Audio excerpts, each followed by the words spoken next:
विद्यार्थियों, कोटा विश्वविद्यालय कोटा के एमए फाइनल के प्रश्न पत्र कृषि भूगोल या एग्रीकल्चरल ज्योग्राफी के हम एक टॉपिक भूमि उपयोग के संबंध में पिछले वीडियो लेक्चर में बात कर रहे थे। उसी को आगे बढ़ाएंगे। एक ये बहुत महत्वपूर्ण टॉपिक है। इसके अंतर्गत हम मुख्य रूप से आज भारत में जो सामान्य भूमि उपयोग है, जो भारत का भूमि उपयोग जो प्रतिरूप है, उसके संबंध में हम चर्चा करेंगे। मुख्य रूप से भारत का जो भूमि उपयोग प्रारूप है वो विभिन्न रूपों में हमें देखने को मिलता है। यहाँ की जो स्थलाकृति है, जलवायु, मिट्टी, मानवीय क्रियाएं और प्रौद्योगिकी संबंधी जो कई सारे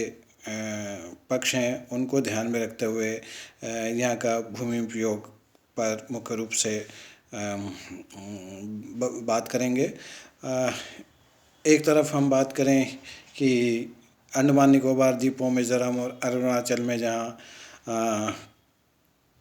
अधिक वर्षा के कारण भूमि उपयोग में वनों की प्रधानता पाई जाती है मुख्य रूप से, तो दूसरी ओर हम अगर बात करें तो राजस्थान और गुजरात का जो बंजर क्षेत्र है या कृषि के अयोग्य जो क्षेत्र है, उसके कारण यहाँ पर जो है भूमि अधिक होने के कारण भी कृषि संबंधी कार्यों के लिए एक तरह से कह सकते हैं अनुपयोगी है, ज़्यादा इसका उपयोग नहीं हो पाता है। इसी प्रकार अगर हम स्थलाकृति, उपजाऊ मिट्टी और जनसंख्या दबाव के कारण जो गंगा का मैदान है उसकी बात करें तो अधिकांश भाग जो कृषि भूमि में एक तरह से परिवर्तित कर लिया गया है। यहाँ पर अधिकांश फसलों का उत्पादन इसके अंतर्गत होता है और उपजाऊ भूमि भी है यहाँ पर और कृषि संबंधी कार्यों के लिए ये बहुत उपयोगी क्षेत्र है। दूसरी ओर अगर विषम धरातल और अनुपजाऊ मिट्टी के कारण हम नागालैंड, मेघालय, मिजोरम और अरुणाचल प्रदेश के जो प्रदेश हैं वहाँ पर कृषि विकास एक तरह से बाधित हुआ है। जनसंख्या के बढ़ते दबाव के परिणाम स्वरूप खाद्यान्नों की जो है लगातार मांग बढ़ रही है और विकासात्मक जो गतिविधियाँ हैं और प्रौद्योगिक जो उन्नति हुई है उसके कारण भूमि उपयोग का जो प्रतिरूप है या उसका जो प्रकार है उसमें निरंतर परिवर्तन देखने को हमें मिलता है। पिछले अगर हम 4-5 दशकों की बात करें तो शुद्ध बोए गए क्षेत्र में बड़ी तेज़ी के साथ वृद्धि हुई है और उसके पीछे कारण यही है कि जनसंख्या का दबाव और दूसरे कृषि तकनीकों के विकास होने के कारण कृषि पर जो है वो निर्भरता अधिक बढ़ी है और उसके कारण से भूमि उपयोग जो है वो कृषि के लिए अधिक उपयोगी और उसके अंदर निरंतर वृद्धि हुई है। एक प्रकार से अधिकांश जो कृषि भूमि है उसका तो उपयोग कर लिया गया है, किंतु कुछ ऐसी भूमियां हैं जो कि एक तरह से कह सकते हैं कृषि योग्य हैं। अब उस प्रकार की भूमि को कृषि के अंतर्गत लाने का लगातार प्रयास किया जा रहा है और उसमें मुख्य रूप से बंजर और अकृषित जो भूमि है वो कृषि उजाड़ जो भूमि या परती भूमि या वृक्षों और बाग बगीचों के अंतर्गत जो भूमि है उसको मुख्य रूप से कृषि के अंतर्गत लाने की पूरी कोशिश की जा रही है। उसमें कृषि क्षेत्र में उन भूमियों का उपयोग करके खेती के लिए उन भूमियों का अलग अलग प्रकार की कृषि के लिए उपयोग करके उनका लगातार उपयोग करके उसमें वृद्धि की जा रही है। नगरीकरण और औद्योगिकीकरण के कारण भूमि उपयोग की जो जटिलता है वो लगातार बढ़ रही है और उसके कारण जो है बहुशस्यन, मिश्रित शस्यन, शस्य विविधता आदि के कारण ग्रामीण भूमि उपयोग का जो है वो गहनीकरण और लाभान्मुखी जो भूमि उपयोग पर जोर देने की प्रयास किया जा रहा है। भारत में भूमि उपयोग संबंधी आंकड़ों को हम 9 बड़े बड़े जो वर्ग हैं उसके अंदर बांट सकते हैं। मुख्य रूप से भारत की जो कृषि भूमि की हम बात करें तो वन भूमि है या कृषि कार्यों में लगी भूमि है या बंजर और खेती के अयोग्य भूमि या स्थायी चारागाह और चराई भूमि की हम बात करें, वृक्षों और बागों के अंतर्गत जो भूमि आती है उसकी हम बात करें। इसी तरह से कृषि के लिए जो बेकार भूमि है वो इसके अंतर्गत ले सकते हैं, वर्तमान जो पड़ती है उसको हम ले सकते हैं, और अन्य जो पड़ती है या पुरातन पड़त हम उसको कह सकते हैं। और इसी तरह से शुद्ध बोया गया क्षेत्र एक अलग रूप इसका हो सकता है। आंकड़ों के संग्रहण और रखरखाव के लिए जो सुदूर संवेदन तकनीक है, वायु छायाचित्र और कंप्यूटर की नई तकनीक के इस्तेमाल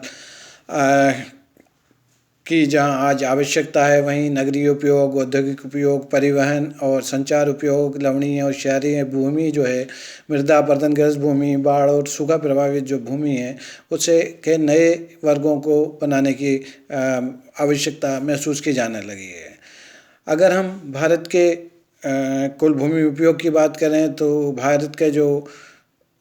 कुल क्षेत्रफल जो है, भौगोलिक क्षेत्रफल 328.726 मिलियन हेक्टेयर में से केवल 305.81 मिलियन हेक्टेयर यानी 93.03% क्षेत्र के बारे में ही भूमि उपयोग के आंकड़े हमें प्राप्त हैं, और इसमें से 140.80 मिलियन हेक्टेयर क्षेत्र शुद्ध बोया गया क्षेत्र है, और एक तरह से कह सकते हैं अगर प्रतिशत की बात करें तो ये कुल का 46.04% है। इसके बाद अगर हम बात करें तो वन भूमि के अंतर्गत लगभग 70.0 मिलियन हेक्टेयर या 22.9%, कृषि भूमि के लिए अनुपलब्ध भूमि में 43.52 मिलियन हेक्टेयर या 14.23%, और वर्तमान पर पड़ती भूमि की पड़त भूमि की अगर हम बात करें तो 14.72 मिलियन हेक्टेयर या 4.81 मिलियन हेक्टेयर क्षेत्र पर ये देखने को मिलती है। इसी तरह से कृषि बेकार भूमि की अगर बात करें तो ये 10.30 मिलियन हेक्टेयर या 3.37%, और इसी तरह से अन्य जो पड़ती भूमि है वो 10.67 मिलियन हेक्टेयर या 3.49%। इसी तरह से स्थायी चारागाह या चराई भूमि की बात करें तो उस पर लगभग 10.30 मिलियन हेक्टेयर या 3.37% जो क्षेत्र है। तथा एक और जो भूमि उपयोग है महत्वपूर्ण वो है वृक्षों और बागों के अधीन जो भूमि है उसमें के अंतर्गत 3.16 मिलियन हेक्टेयर या 1.03% कृषि भूमि जो है देश की वो इस भूमि उपयोग के अंतर्गत काम में ली जा रही है। अगर हम अलग अलग भारत के भूमि उपयोग के संबंधी आंकड़ों की बात करें और उनके अलग अलग भूमि उपयोगों की बात करें, किस क्षेत्र में किस काम में ली जा रही है, किस काम में आ रही है भारत के जो हमारे पूरे देश की जो भूमि है, तो अगर हम एक सामान्य भूमि उपयोग की बात करें हमारे देश की तो अलग अलग जो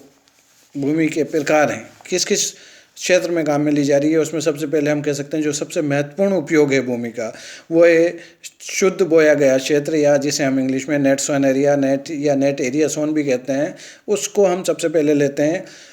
भारत एक जैसा आप सबको विदित है कि कृषि प्रधान देश है जिसमें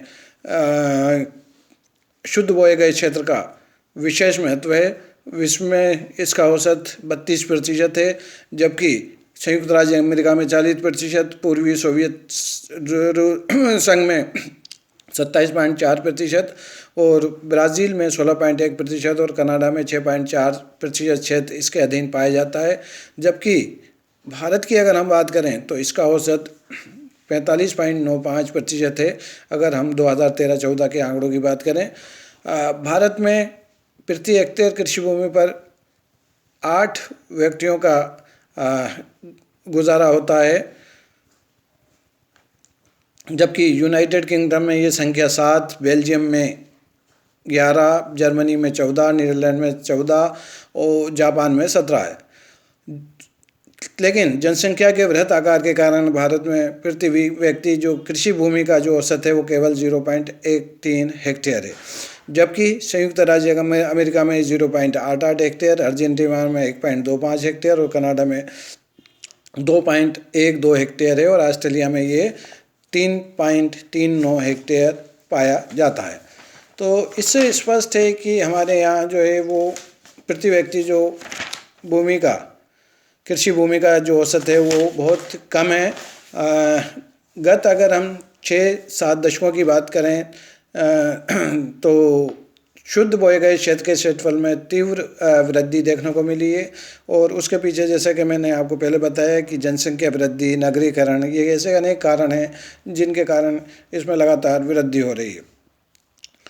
हाँ, एक तो और जहाँ 1950-51 में इसके अंतर्गत केवल 118.75 मिलियन हेक्टेयर क्षेत्र था, वहीं ये 2013-14 में बढ़कर 141.43 मिलियन हेक्टेयर अर्थात 22.68 मिलियन हेक्टेयर या 19.10% की वृद्धि दर्ज की गई है इस काल में। इसी प्रकार एक से अधिक बार बोया गया जो क्षेत्र है,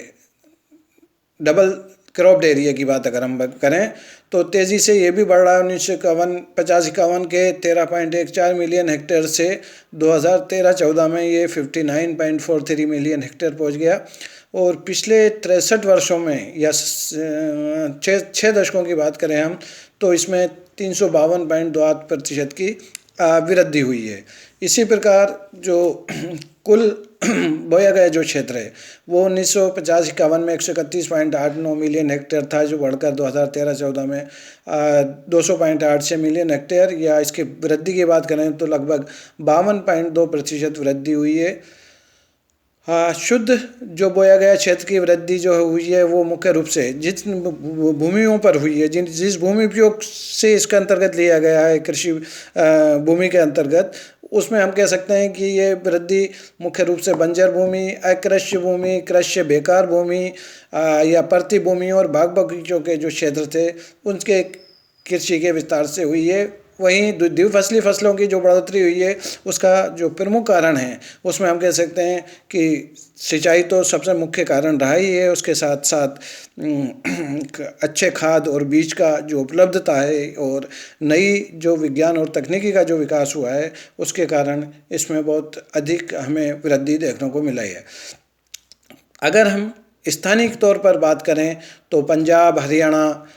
पश्चिम बंगाल, उत्तर प्रदेश, बिहार, कर्नाटक और महाराष्ट्र का जो 55% से अधिक जो क्षेत्र है वो शुद्ध बोए गए क्षेत्र के रूप में पाया जाता है। और कृषि की दृष्टि से ये देश के अग्रणी राज्य हैं या अग्रणी क्षेत्र हैं एक प्रकार से कह सकते हैं। और इसी प्रकार 30 से 55% जो क्षेत्र है कृषि शुद्ध बोए गए क्षेत्र के अंतर्गत, उनमें हम मुख्य रूप से बात कर सकते हैं केरल, गुजरात, राजस्थान, मध्य प्रदेश, छत्तीसगढ़, तमिलनाडु, गोवा, ओडिशा, आंध्र प्रदेश और असम के राज्यों को इसके अंतर्गत हम सम्मिलित कर सकते हैं। इसी प्रकार अंडमान निकोबार में 1.98%, अरुणाचल में 3.74% और मिजोरम में 5.8% के क्षेत्र जो है इसके अंतर्गत है, जो कि एक तरह से कह सकते हैं हम ये 10% से भी कम है। पंजाब, हरियाणा, उत्तर प्रदेश जो राज्य हैं इनमें शुद्ध जो बोया गया क्षेत्र है वो अपने एक तरह से अधिकतम स्तर को पहुंच गया है। अब वहाँ कोई संभावना हमें अधिक भूमि के इस क्षेत्र में आने की दिखाई नहीं देती, क्योंकि अधिकांश जो कृषि योग्य भूमि है उसका उपयोग कर लिया गया है और उसके अंतर्गत कृषि संबंधी कार्य किया जा रहा है। शुद्ध बोए गए क्षेत्र के जो 42.02% भाग पर वर्ष में एक से अधिक फसलें उगाई जाती हैं। पंजाब, हरियाणा, पश्चिम बंगाल, हिमाचल प्रदेश, उत्तराखंड, ओडिशा और उत्तर प्रदेश के जो शुद्ध बोए गए क्षेत्र का 50% से भी अधिक भाग द्विफसली क्षेत्र के रूप में पाया जाता है। ऐसा इन क्षेत्रों में सिंचाई की सुविधाओं के भरपूर विकास के कारण ये संभव हो पाया है। इसके विपरीत गुजरात, तमिलनाडु और झारखंड का 20% से भी कम जो क्षेत्र है वो द्विफसली क्षेत्र के तौर पर पाया जाता है। मात्र सिंचाई की सुविधा में विस्तार कर द्विफसली क्षेत्र में वृद्धि करने और कृषि उत्पादन को बढ़ाने की यहाँ पर पर्याप्त संभावना है। और इससे क्या है, अच्छे खाद और बीज का उपयोग करके इसे और हम आगे